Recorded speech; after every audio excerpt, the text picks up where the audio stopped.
Сәлем достар, әдеттегідей сіздермен бірге түс жүру каналы. Түсіңізде аяғыңыз ауыр болса, қалай жүруға болады? Әйел адамға аяғының ауырлығы түсіне кіретін болса, шынайы өмірде мұндай жаңалық өзін ұзаққа күттірмейді. Ал ер адам көрген жүктілік туралы түс оның өз жарынан бала сүйгісі келетіндігін білдіреді. Жүкті әйелдің түсіңізге кіруі істеріңіз бен жеке өміріңіздегі өзгерістер туралы хабарлайды. Әйел үшін бақталастық пайда болуы мүмкін. Ер адам үшін оған қарсы қастандық туралы сыр шертеді. Таныс әйел кірсе, ұрыс туралы сыр шертеді. Егер тұрмысқа шықпаған әйел бала босанғанның түсіне кірсе, ол оның сөзсіз жеңіл жүрістілігін көрсетеді.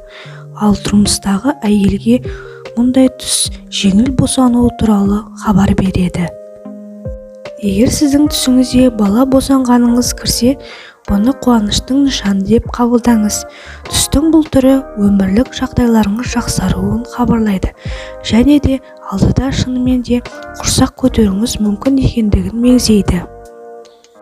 Отбасылы болмай тұрып, мұндай түсті көру арыңызды сақтап, беделіңізге мұқият болуыңызды керектігін нышаны.